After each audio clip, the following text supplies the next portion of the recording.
All yours, Sarah. Thanks, Evie. Good afternoon, everybody. Happy February 8th. Nice to see so many of you today as we start off. And Broker Bob has got some awesome content for the bulk of our day. So I will cruise through the beginning and get us to where we need to be. Let's start with our welcomes. We're going to welcome to Metro. We have Summer Darling has joined us this week. We have Hannah, Gazziak, Bernardo, Lydia, Nemo, and Jared have all joined us at Metro. And for signature, we have welcomed Jordan Sider to the crew. If you see him on Zoom, say hi. If you see him in the room, in person, say hello, and let's help our new humans feel comfortable as they grow their super exciting careers of real estate. And then let's jump right to any bucket fills you guys have for the day. Who wants to compliment someone or raise someone up for something great they've done in the past week? Bridget. I have a couple buckets to fill. I just picked up my copy of Real Producers Magazine and saw that 10 of our agents are in the top 1,000 list for all of San Diego County. Now, top 1,000 might not seem that great, but remember, there are like 25,000 of us. Is that right, Sarah? About 25,000? Yeah, a lot. Yeah. So shout out to Lawrence Avila, Sal Cefalu, Lisa Bolkin, Brian Garrity, Stephanie Jensen, Mike Law, Kelly Lou, Jezer Monolastis, Bridget Potterton, and Steve Price. Congratulations. You guys, I'm going to say freaking. Can I say freaking? That's freaking awesome. That is really cool. We will definitely be doing some great stuff to promote you guys for that. I'm making notes so I make sure that gets transpired into social media and we make it into something awesome. Bridget, I love that bucket fill. Thank you so much. Bridget just filled 10 buckets and one of her own. Nice work, Bridge. Anybody else? Raise your hand if there's something you want to add to that. I don't want to skip over anybody, but as we're getting moving, Evie, is your hand up? Yes, Sarah. Okay. I do want to just say a huge thank you to our Ignite instructors that have kicked off the past couple of weeks. And I know we have 2 more weeks to go, and we just want to appreciate and shout out to everybody that's putting their time and volunteering to help out teach all these classes. So we are very grateful for each and one of you. So thank you very much. Thank you, Evie. Yeah, you guys, the Ignite instructors, people take from their own time and put the effort in to make sure that our agents are learning and growing to the best of their abilities. And it's fun to hear when our top agents talk about when they took Ignite, and people in the ALC are talking about like, well, when I took Ignite or my first family reunion, I remember this happening. So participate, come, show up, ask questions. It's what we're here for. Everyone is welcome. All levels of learning are welcome. And if you're just here for a refresher, you're also welcome for that. Evie, will you jump right into our upcoming trainings? So I know we have a lot of good stuff coming up. Yes, ma'am. We have our hybrid language of real estate with SJ tomorrow on the 3rd floor at 8:30, followed by Zoom training, how to make a design with Nick Pasquale at 9:30 via Zoom.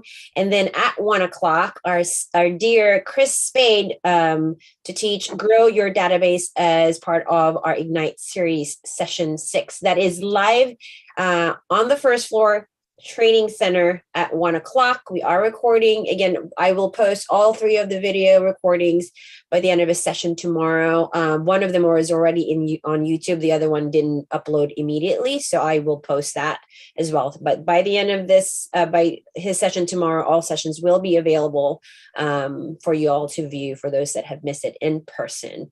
If anybody still needs some manual, I think I have 3 or 4 more manuals that you can purchase for me. Just let me know, message or email me, and I'm happy to connect with you on that one.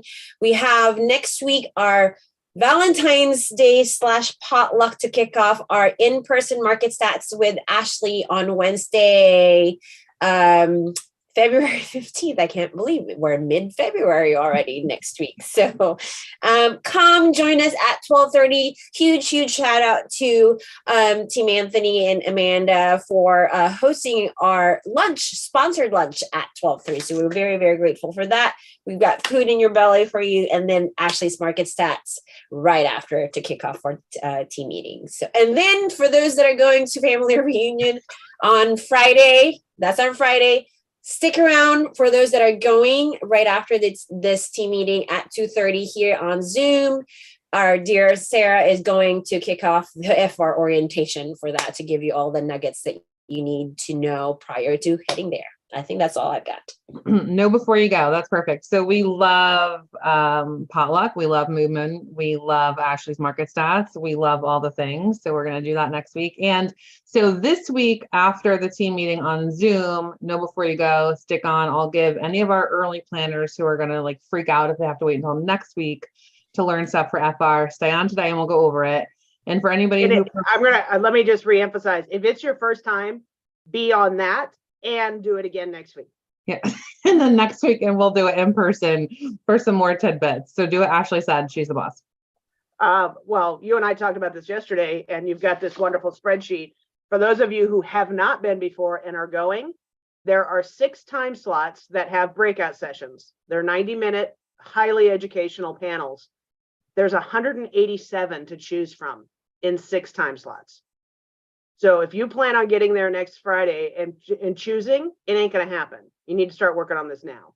You need to start working on it now. And the cool thing is, like, between this week and next week, for all of us who are going, and I think we're around 30 humans that are going that I know of off the top of my head, then I have them columned out for you. So whatever your focus is, wealth building, team building, leads, luxury, etc., they're broken into columns. So you can partner up with people. We will have a panel when we come back. We will share our knowledge and hopefully, we will spread out the details across everybody and then bring back from each of the panels across the way.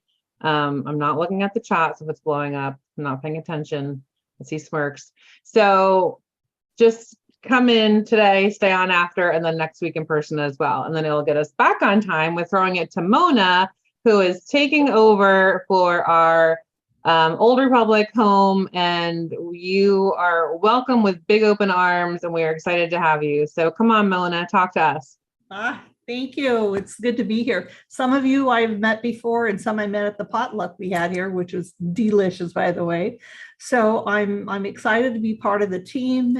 Reach out to me via phone, text, or email. I'm available 24/7. So a couple of things, speaking of all the love, I want to give a couple of things away, and the rest of this time I'll come back in the office and do some training and showing. But I am going to send out a flyer to everyone, and it says typical home repair costs that you can put in your packet that I'm going to be dropping off, that you can give to your homeowners as to why it's important to have a home warranty. And an example is a refrigerator these days, the cost to repair basic is $338, but to replace it could be $2,400 to $10,000. So it's important to have a home warranty. But I'd like to give a couple of gifts away if I could. I'm going to give away. We always take presents, yes. $85 trade call vouchers. But I have a couple of these I want to go, speaking of love. And this is from an artist. One of our local title reps' son, Diego, makes these shirts. This is his photo, and it's a t-shirt. I'm actually wearing one right now. I love it. But I have a couple of them I'd like to give away. And I guess the best way, MJ said, let's pick a number, 1 through 20. I'm going to give 2 of them away. So I have a number in mind. So we'll look in the chat, put it in the chat, and whoever wins it, I'll leave them here for you today. Sound good? Oh yeah, the numbers are flying in, Mona. So you'll be able to scroll through and see who got it first. Yeah. And then you can announce for us who the lucky winner is. Okay. I'll just start looking in the chat, and you guys can continue on. Yeah, we'll go to the productivity coaching spotlights, and you can shout it out before we get to our main deal. I'll come back to you. Evie, you Sarah, have your hand up? yes, I do. Really, really quickly, because the time is going by really, really fast. I also wanted to just save the date. Our award ceremony is kicking off on February 24th, Friday. I will send out the invitation today. So just keep an eye out. February 24th, Friday at 6 p.m. That's another event we're hoping to have a blast with everybody. So thank you. And we know where it is, right? Yes, it's going to be at the University Club. Woo. Okay, cool. Broker Bob, are you ready for our spotlights and celebrations? I sure am. Happy Wednesday, everybody.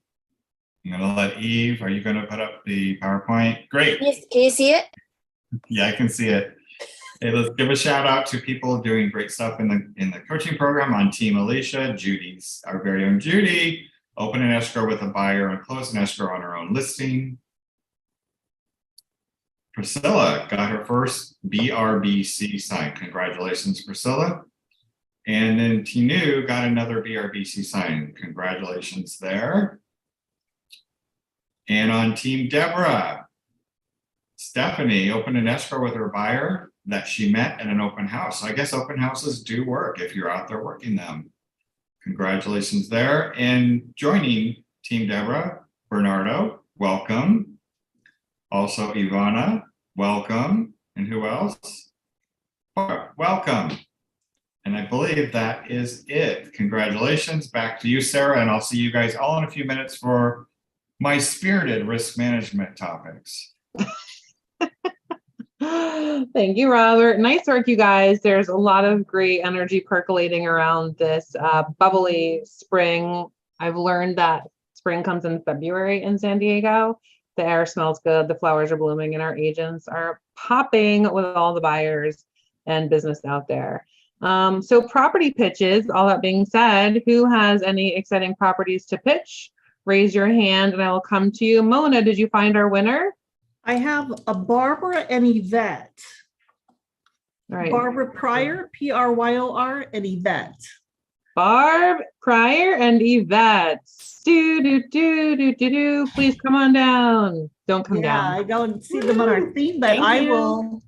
So my email, if you text me at my phone number, text me your size and I'll leave it at the front desk. My number is 619-408-1144. Oh, look at that. Put it in the Double chat digits. as well, okay? Nice, Mona. Thank you. And Emily, I see your hand up for a property pitch, and then BB, I will throw it to you for our, I won't say meaty goodness, our tofu goodness. Emily, go. Yeah, I have two coming up. So I've got one in Tierra Santa that'll probably go on at the end of this month. It's a 3-2, 1536 square feet with a pool in the backyard, corner lot. Some of my good friends are moving up to Seal Beach, so we're sad about that, but happy for them. They've done quite a bit of renovation in certain areas. The floors are all done. Master bath has been totally renoed. Kitchen's a little dated, but it works. Backyard is gorgeous, and as front is as well. So I'm thinking based on that area, and that's in the Villa Barbados neighborhood, they'll probably be sitting right around $950,000 to $1 million for asking. And then probably end of March, I'll have one coming up in El Cerrito on Athens Street. I'm trying to have him go to list around $799. It might be $829. We'll see. But that's a 3-2 and the space is escaping me right now, but I believe it's around 1295 square feet. Also with a gorgeous brand new pool and hot tub, in the backyard. And yeah, overall it's totally done. Nothing really needs to be done in that house except for maybe like the guest bathroom. That's it. Thanks, Em. We throw the details in the chat for anyone who couldn't still go in while you were talking. And Bridget. Yes, I will. I have one in El Cajon coming up on Chase. I'm not going to give the address yet because we're not ready for drive-bys, but it is going to be the lowest priced house in all the area. It's going to be listed at $499,000. It is a 3-bedroom, 2-bath. It's got some issues. I'm just going to leave it there. But you might be lucky enough to see a pot-bellied pig in the backyard. That's probably the highlight of the property. So anyway, it's probably going to be investor, either a rehab loan or a cash offer. Probably cash is more likely the case. This place needs a lot of work. Yeah, maybe Ashley, we could arrange some bacon with the purchase. So reach out if you have questions. It'll be ready to go on the market in about 2 weeks. Thank you. Nice, Bridget. And then Sherry, and then we'll throw to BB after Sherry shares her coming soon. Okay, hi. I have a 1-bedroom condo, 1 bedroom, 1 bathroom in Bayho that should be ready to go on the market at beginning of March. We have a tenant that will be leaving at the end of the month, and it'll be listed at $399,900 and around 20,000 under comps. Nice work. Sherry, Nice. would These you are say all the, amazing. Sherry, would you say Really- the address one more time, please? Oh, sorry. It is 4060 Huavano Ave. It's unit number 107. I'm seriously impressed with you guys getting the pricing right. So cool. Awesome. Nice work, ladies.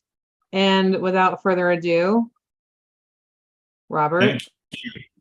Thank you, Sarah. Happy Wednesday, everybody. Little confession. A couple of weeks ago, I wanted to quit and walk away from being your broker because I'm tired of being in either mediation, arbitration, litigation, DRE meetings, risk management meetings, and it seems to have piled on a lot in the last few months. So that said, I'm going to review some really good risk management issues today that I think will be par for the moment. And no, I didn't call Ashley and say I'm done. I wanted to, though, just text her, say I'm out of here. But I would never leave you guys high and dry. So without further ado, let's get into the risk management topics of the day. And I will start. So what we're going to be covering today is some of the hot topics. I just got off of a call with my peers at SJR and the Risk Management Committee. And I always review what someone says to me as your broker if they want to sue you and me. Talk about lease listings versus property management. And I'm going to share a story that will scare the bejesus out of some of you guys. And then the 7 mistakes you don't know you have been making. And there's also, I forgot, 15 steps to staying out of court.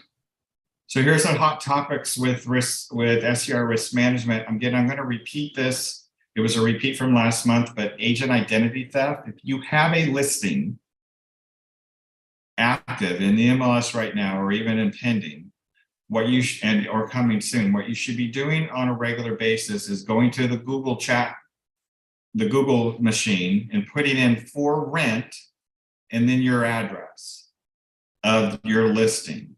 And you'll see if there's a rental listing out there, because what these people are doing, they're taking active listings and they're using your identity, your names, they're just changing the contact number, and then they're renting these places to people sight unseen or getting the deposit, and then you never hear from them.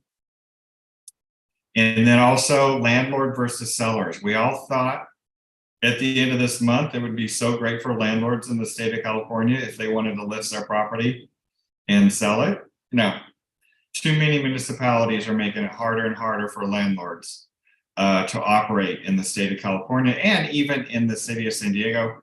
And even the more restrictive now, Chula Vista, that is so confusing that they actually have to do a seminar to explain it. And so basically what it is, if you get a listing that has a tenant in it and that seller is saying, can I evict them, etc., you have to send them to a qualified California real estate attorney to assess the situation. So any landlords that want to sell their homes, the first step they have to do is speak to an attorney. I review this every time. What's the number one thing a buyer or seller will say to me as your broker if they want to sue you in the brokerage? Your agent never told me that. That is why you have a communication log. And I did send out in the chat box, or Evie did earlier, how to set up a communication log. A communication log is a written, it's just typically email communication going back and forth between you and your principal. That's a buyer or seller. And you're reiterating the important conversations that you're having to that principal during the course of the process of buying or selling or investing in real estate in San Diego, California. So for an example, communication log should include, if you told the buyer that they should get a secondary inspection because the primary inspector said, check the foundation with a secondary inspection, and they decide not to, you should memorialize that in an email to follow up to confirm our conversation, Mr. Buyer, that we had on February 1st about the primary inspector calling out that you should get a secondary inspection on the foundation. You have decided not to do that. Stuff like that, they can't come back after, well, they'll still come back, but they won't come back and say, you never told me that. They can't say that if you have it memorialized in an email. Okay, so lease listings versus property management. So now I'm going to go into broker policy. So here's a sad, it's how do I want to say it? It's really sad you guys work really hard and you do one thing because of service to your principals. And you go out and you take what's called a lease listing. And this has happened to one of our agents, took a lease listing, put it in the MLS, and out of the kindness of her heart, showed that listing to a prospective tenant. And which of course borders along property management. So we'll talk about taking a lease listing, what you can and cannot do. This actual prospective tenant had a emotional support animal as well too. And the listing was advertised with no pets. However, in 2022, a new law was enacted in the state of California that landlords cannot discriminate based upon emotional support animals if it's documented. And so it's all protected under the fair housing as well too. Well, this prospective tenant wasn't having it when she was told that there's no pets, and our agent didn't know the law and said no pets. And now there's a potential fair housing violation, which could result up to $2,000 fine, no questions asked, because it was violating a fair housing. All because our agent wanted to do good for her principal and offer an extra service. So here's the thing about property management. And we'll talk about what's called the accidental property manager. If you're an agent at our office and you own investment properties and you manage them, you rent them, etc., great. You can do all that on your own. You just can't put our name on any of the documents. You can't put my name or Keller Williams on any of the documents, because we don't want to give the impression that Keller Williams is actually a property management company. Because if there's ever a claim from your tenant that they want to go back and sue you as the landlord, we don't want to be drug into it. If you take a lease listing and put it in the MLS. Robert, let me just add on there, just because I think that the why behind that is really important. The public perception is that brokerages are where the money is. So they always name what they perceive to be the broker because they think that's where they're going to get the biggest payout. Yes, thank you, Ashley. If you take a lease listing, what you can do, you can put it in the MLS, but you can't, my recommendation is to not show the property. You just refer. If a cooperating broker brings a prospective tenant, you just refer that to the owner to let them deal with it. You can't screen tenants. You can't do credit checks on tenants. That's all property management stuff. And we're not licensed to do property management. And the reason why the DRE actually looks at property managers a lot more than they look at agents because it involves trust funds. If a property management company is taking the money of rental properties and putting it into a separate banking account, that's a trust fund that they've set up. And that's highly, highly regulated. What Ashley was saying is when they look at the deep pockets of us being Keller Williams, because they think the reason is this is where the accidental property manager comes into play. And for an example, would be, let's say you are an agent in our office and you have an office you rent within our office and you also own your own properties and you're a landlord for those properties and you do your own, all that stuff. You can't have those prospective tenants show up at Keller Williams. You can't use our office as your property management hub. Because that's what's called the accidental property manager. If they look at the perception that Keller Williams is part of your property management, and so if anything was to happen, then they'd come back and sue us. And I bring this up, and it's pretty janky that I have to say to you guys, you can't do this. I had another agent this week reached out and wants to do a lease listing, and she wanted to verify what she could do. And I said, well, you can't do A, B, C, D, E. She goes, I was going to do all of those. It's for a friend. I'm like, you can't. That is property management. So please, if you take a lease listing, which we allow, your only thing is put it in the MLS and that's it. Nothing else. Any questions on that? I see some stuff in the chat, but I'll have to get to that later.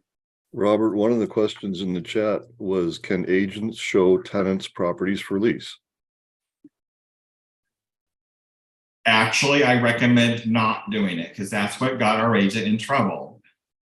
She met the prospective tenant at the property and conveyed to this prospective tenant that no pets are allowed. And then now that's what the claim is. Our agent looked as if she was acting as a property manager. Now, this went all the way up to KWRI Legal. This lady emailed me, Ashley, the region, Gary Keller, and the legal department. And legal department, when they reach out to me, it's because they're kind of concerned this could be a bigger issue. So don't show it. Let the buyer and let the tenant and prospective seller deal with it directly. Again, $2,000 fine because of a fair housing violation. And I'm not saying it's here yet, but that potentially is what's going to happen if this prospective tenant decides to pursue it. Okay. Hey, Robert, can I interject one thing real quick? Yeah. What we're talking about is different than if you're in a purchase transaction or a listing transaction and you have a lease after close of escrow. That's a part of the purchase transaction. Those things you can do as an agent, residential lease after sale or a seller in possession. Those are possible to do, but not what's generally categorized as property management, taking lease listings and showing property for rent. Mark, you bring up a good point too. If you're using an RLAS or an SIP in a transaction, even after the close of escrow, you are out. Agency has stopped. So if you have a seller tenant that is overstaying in the property, it's not our deal. It's the deal with the buyer to deal with it, not us. And that's also horrible news when I convey that. You need to tell your buyer to go speak to a qualified California real estate attorney about how they're going to get that seller evicted. So, all right. Thanks, Mark, for pointing that out. All right. Lisa Hodge says, got it. No showing properties for leases. Thank you. All right. Here's your 15 steps to staying out of court.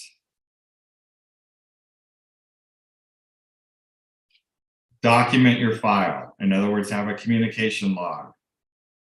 Very important you do that. I won't reiterate that point because I just discussed that previously.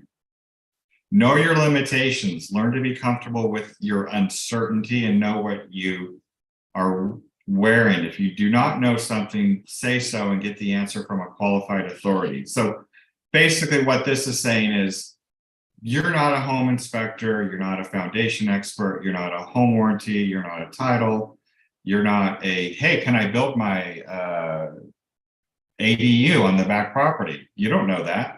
The buyer needs to do their own investigations on that. So be careful with what you say, and the less you know sometimes about stuff, the better. You just need to know where they need to go get the answer. I mean, I get a lot of calls from from agents about wanting to ask information about how do they go pull a permit for a property. I'm like, what? Have you not been at my risk management meeting? You don't go pull permits. You let the buyer go do that. You just show them where to go do it. Do not misrepresent, do not speak carelessly. As a professional real estate licensee must exercise a higher degree of skill and diligence than a non-professional. Negligent misrepresentation is a major cause of lawsuits. Specifically, the broker is charged with more than a layman's knowledge of the real estate business. So in a nutshell on this one is, with what we get into mediation for, it's always about a seller where the buyer claims the seller did not disclose something. And if there's something that you don't know about, don't misrepresent about it. Don't misrepresent that, oh yeah, the square footage is 2,000 square feet. Never say that. Just say it's all referenced in the MLS and we took it from current tax records. Number 4, this one's an important one, is use care in recommending inspectors. The case we just settled, by the way, at one of our offices for $40,000 out of our E&O carrier's pocket. They also sued the home inspector and they sued the seller, and $40,000 was just our part. So it's nice to have inspectors in your back pocket and as a referral for your buyers in a transaction. However, what you should do is, instead of saying, here, call this inspector and arrange the inspection, give them the list in an email, and in the email say, per your request, I'm sending you some inspectors that I've had some of my buyers use in the past. Here are 2, but I also recommend you investigate and find your own if necessary. You always want to let them know that they're going to make the choice of the inspectors. You don't make it for them.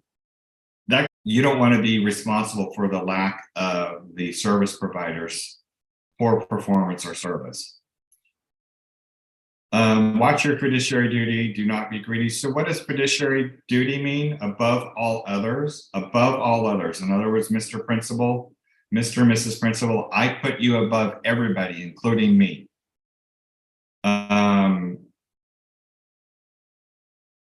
That's enough on that one. Observe and document. You're required to make a reasonable, competent, diligent visual inspection of the accessible areas of the property and to disclose to prospective buyers all facts materially affecting the value and desirability of the property. It doesn't mean you get into the attic and look in there. It's an agent's visual inspection. In the case that we had a payout for, they were calling on our Avid that saying, you didn't tell us about the foundation issue. No, we didn't know about the foundation. We only looked at stuff visually. Oh, number 7, we already do this, keep risk management practices.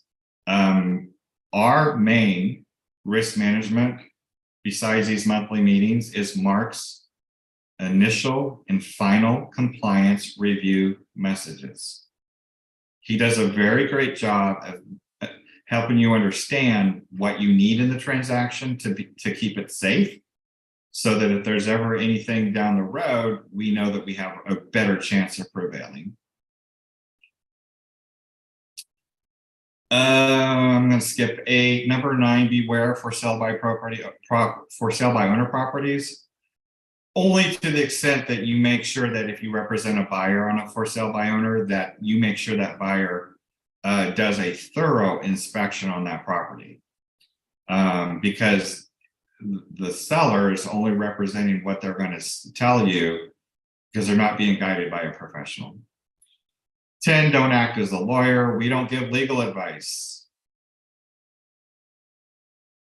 Stick to what you know, stick to your specialty. Even the best agents can be all knowing about all properties. So what do you really know? The only thing you really know is how to navigate through the transaction with all the documents.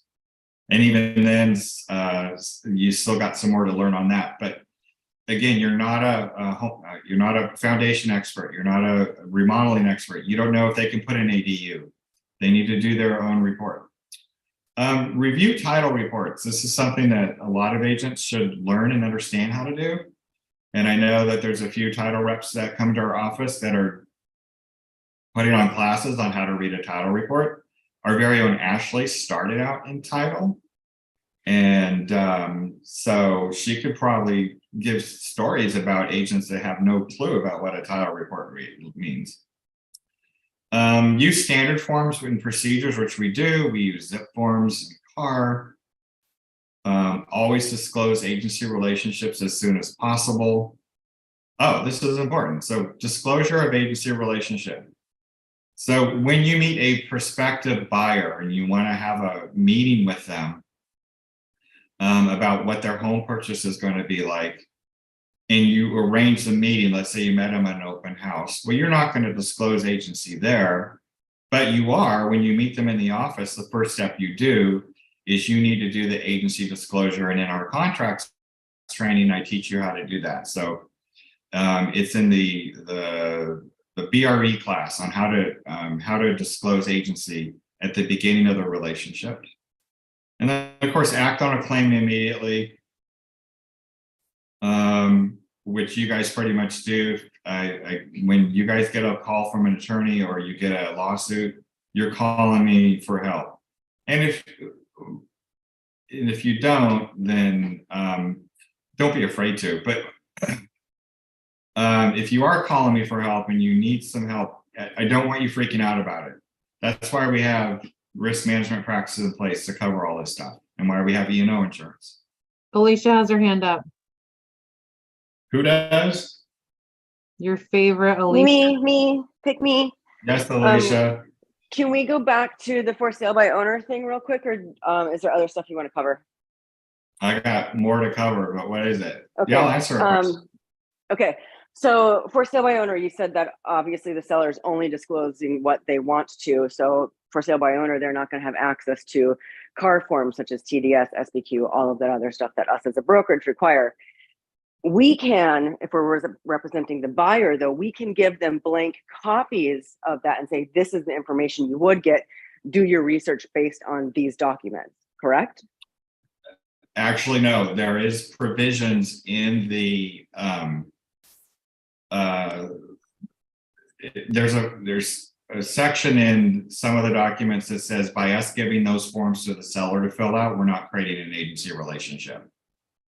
So no, I if you meant if we give them to the buyer, blink to the buyer.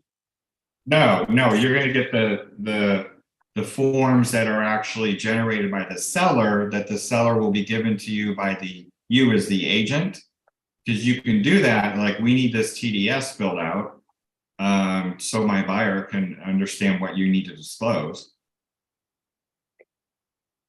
So you're given you're given that for sale by owner the disclosures. You just have to be careful in providing the forms that you don't imply any kind of advice or guidance to the FSBO seller. You can just say, here's the standard forms that need to be completed for the transaction, and you're not giving them any advice, and even state that when you deliver the forms by email attachment or however you do it, to separately send an email and say, I am not your agent. I'm not going to be able to give you any advice on how to complete these forms. If you need advice, you seek the advice of an attorney or whatever, however you want to word it. And then, but you're also correct, Alicia, in that you can give a buyer a form that a seller fails to give to complete and fill out, so that you're educating the buyer on what they should have received. Okay, so sending the FSBO blank documents does not have any sort of implied agency. As long as you don't, Yeah, actually, you Okay. know, imply agency by saying, well, here's what you need to fill out. No, you missed this section. You should have filled this out. You know, that's where you get into that gray area. Okay. All right. Thank you. Sure. All right, moving on, the last portion, the 7 mistakes you don't know you've been making. Ever have a listing that canceled and you needed to put it back on the market to find a new buyer? This does happen occasionally where you are still in trying to get the original escrow canceled, yet the seller and or buyer has not signed the section 2 of the cancellation of contract, which both parties have to sign. It only takes one party to cancel a transaction, but it takes two people, both parties, to determine the distribution of the earnest money deposit. So you've got to make sure that that's taken care of first before you can accept a subsequent offer. Scenario is, first escrow fell through, the seller is canceled. Now the seller wants to accept another offer from a new buyer. There's one problem. Even though the seller signed the cancellation, and the buyer and seller never agreed to cancel the escrow, both parties have to. The prudent advice for an agent, if they're going to go put it on the market, is to, and you don't have the fully executed cancellation, is to accept all offers where it says pending cancellation of current escrow, and your counteroffers, your seller counteroffers back to any offers that come through. Or you can use the backup offer addendum as well too, as another way to fulfill that purpose. The removal of contingencies with the request for repair and the RRRR forms. So the request for repair forms requires that the buyer remove their physical inspection contingency as a condition of the seller agreeing to repairs. However, it's prudent for the seller to require the buyer to remove more than just the physical inspection contingency. The seller should also consider having the buyer remove all contingencies. Otherwise, the seller could be obligated to make repairs while the buyer still retains a fairly broad-based cancellation right based upon their other inspections or other matters off-site which affect the property.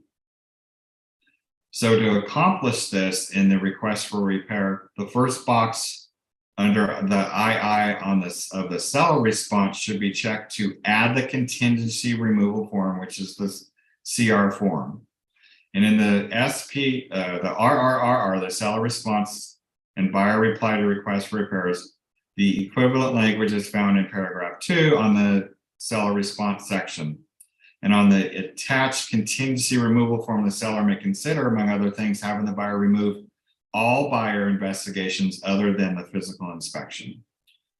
So in a nutshell, if you're going to ask for repairs, which by the way, sellers under no obligation to respond to your RR, just so you know.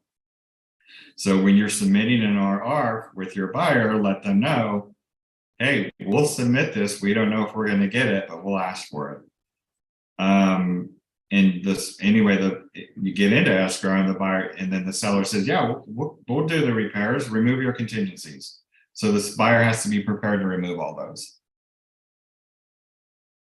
This hasn't got a lot of people in trouble lately, but it's one of the biggest things is advertising square footage without citing the source. So if you're newer in the industry and you get a listing, when you input it in the MLS, it's going to ask for square footage. And it's also going to give you choices as to where did you get that square footage from, that estimate. And more than likely, you got it out of the assessor tax records. So you will actually put it tax records as the source. However, in some cases, we have sellers that are adamant that they want to count some space that is not unpermitted, and they want to make sure that it's advertised with that extra space.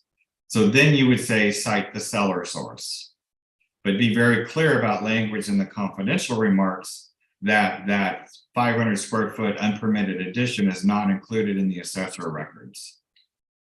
So the square footage is one thing that gets a lot of people in trouble. So just be careful with your, when you do square footage.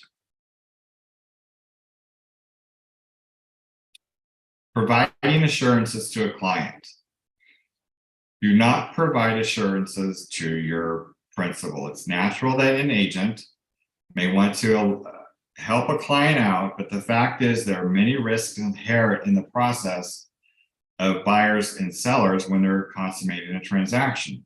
And no, not even an agent can be experienced about everything. So for example, the client may want to be reassured that they will get their, oh, this is a big one. The client will want to be reassured they will get their earnest money deposit back when exercising the cancellation right. I get these calls a lot. Matter of fact, I had a call last night from one of our agents where they got a counter offer back, and basically the counter offer is basically saying that the buyer would lose their deposit if once they remove all the contingencies, even though there might have been a seller purchase of replacement property in effect that the seller had a contingency outstanding. So never tell your buyers that they'll get their earnest money deposit back. You just say, you would let them understand that the deposit is typically not at risk if you still have contingencies in place. But just to be on the safe side too, we don't know what the seller is going to do and throw a fit and not want to release the deposit. And that has happened, and eventually it gets released, but it could just take some time to get it done. Other assurances to your client, of course, is, yeah, of course you can build an ADU. Of course you can add a second story on this. Of course you can remodel the garage and make it a fourth bedroom. You don't know if they can. You don't know any rules or limitations that maybe the municipality put in place. So don't make assurances that a client can do stuff, but know how to direct them on where they need to go to get it done.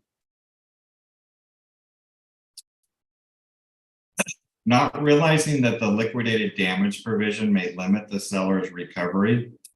So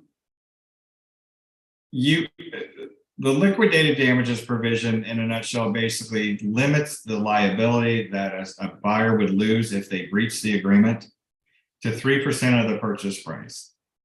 However, if the buyer didn't put in 3%, let's say they don't put in 1% or 2%, that doesn't necessarily mean that the seller can go and recoup the remaining percentage that's due to make up for the deficit. They might be able to, but that's what the courts are for. But just let them know that when they're putting their money in, you'll never want to have them put more than 3% of the purchase price as earnest money deposit. Be very careful with that, because you want to make sure that obviously you want your offer to be very competitive, but you don't want to put any more in that could that the seller unfortunately might hold on to when they have no legal right to do it. Mark, did I answer that one correct? Yeah, I think so. That sounds good. I mean, if a seller wants the buyer to put in additional funds, you can put in additional funds once a condition is met, and you can elect to either have those part of liquidated damages or not a part of liquidated damages. So it's a negotiable point. So, if you need help with something like that, some strategy, contact Robert or I for some assistance with it. Thank you. Here's a good one. So you're still getting probably counters where if you're a listing agent and you're countering with the highest and best. And a seller sometimes signs a counter asking for the buyer's highest and best. Here's the problem with it. That language is not immediately obvious, but it will become so when the buyer accepts with their highest and best and then claims that there is now a binding contract at that price. This claim seems laughable at first, but in fact, some claims have showed up in court. So if you're an agent and you're countering back to one individual buyer, highest and best, they could technically sign that counteroffer and you could have a fully executed agreement at that point. The only time you would put highest and best is if you're using the seller multiple counteroffer, because that form actually requires the seller to countersign after the buyer has accepted the seller original multiple counteroffer. So only time you'll use highest and best is if you're using the SMCO, not the SCO. And then this is Mark's #1 nemesis on compliance review, is taking a listing in a trust the wrong way, or doing a purchase agreement in a trust the wrong way as well too. Very specific on how to do that. The new RPA allows for the naming of a trust. And if it's filled out correctly, fantastic. No other forms are needed. But if it's not filled out correctly, then the RCSD-S is required to correct the error. And we get a lot of pushback on this because it's extra work on your part, but it's extra work on your part because you didn't know how to fill it out the right way the first time. And so that's why you got to go back and redo it all over again. So Mark is very accessible to teach you how to fill that out. We have a tutorial on how to fill it out. We teach you how to fill out the contract documents that way as well too. If you have any questions, just reach out to us. We'll answer them for you. As always, please read Mark's initial and final review on all your files and act accordingly. He's got it laid out that makes it easy. Look for the thing that says agent responsibilities. There's one that says agent responsibilities, TC responsibilities, and broker recommendations. Broker recommendations are recommendations to learn and grow from. They're not required. Any questions today? Alicia's hand's still up. Yeah, there's a question in the chat. I mean, if there's a hand up, we'll go with that first, but My bad. no worries. There's a question in the chat. Where's the tutorial on that? How to take a listing in a trust or how to sign in a representative capacity. And it's linked in many of the emails that I send out to you. You'll see a blue hyperlink in there. It's a guide that you can click on, and I will send that to you specifically if you need it sent specifically. Mark, is it the same document that we have stored in the KW Metro Office Google Drive folder? Correct. Yeah. Okay. So I think Andrea has a physical hand raised. Yes. So in regards to putting together the communication log, you said in the email subject line, put the property address and also to send the email to the TC as well. But in the subject line, shouldn't you also have like the subject with the property address? Yeah, definitely. The purpose of having that preface of this property address in there is when you're harvesting all these emails at the end of the transaction, and you go into your email program and you say search for 123 Main Street, and then you collect them all. But yeah, you definitely can have a secondary subject. What we prefer you not to do is say question about RPA in the subject line, and then that doesn't tie it to any transaction. Got it. And a lot of times when you communicate with me and send a message like a question about RPA, sometimes I need to look at your documents in order to answer it. So if you give me the property address when you send the email, then it's easier for me to answer. And do you offer a training on how to put together the log like after the transaction's completed? Typically it falls on the transaction coordinator to do this. Oh, okay. You definitely help them a lot by doing this carbon copy thing of all the messages that you send, carbon copying your TC on every communication. Got it. Thank you. Sure. Mark, what is your system? Joe Acosta, are you still here? You had a question about E&O insurance? Did you take off, Joe? Did I bore you? All right, was there another question popped in? Sarah wants to know what my t-shirt says. But I had to get Gracie off my lap so I could stand up and sit. That's perfect. Joe Acosta is still here. Just his voice, he's like Ariel, he lost his voice. Joe, what was your question?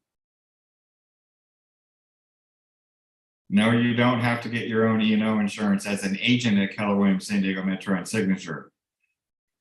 But if you have your own property management company with its separate name, and you have your incorporated, and you have another broker as the supervising broker for the property management, yeah, then you got to get your own E&O insurance if you own a property management company. Just can't use and put Keller Williams on any of that material. We don't want to be dragged into it. Okay. All right, everybody, that's it. Sarah, you can close out. I don't believe for 1 minute there's not another question on all of those great tips and tricks you just provided, Robert. But if they're all just reading their PDFs and they're all enthralled, then thank you for all the great information. What Robert said, coming to risk management, it does make you smarter. It does help with, how do you phrase it with E&O and issues that come up later in life? Phoebe? How do I phrase it? When they attend the risk management meetings? Oh, they just become smarter agents. Except like gives them And they're more, credit in the future. they become smarter agents, but that makes them more valuable to their principals. Because the principal says, this person knows what they're doing. And that's what's going to get them repeat and referral business. Like Emily Holmes. She kind of knows what she does sometimes. I'm kidding him. Love you. No, but she does. She knows what she's talking about. I don't get that response a lot. Thank you guys. All right, for anybody else, congratulations, you have 3 minutes back. Go call 3 more people in your database and see what they have to say today. And anyone who's staying on for family reunion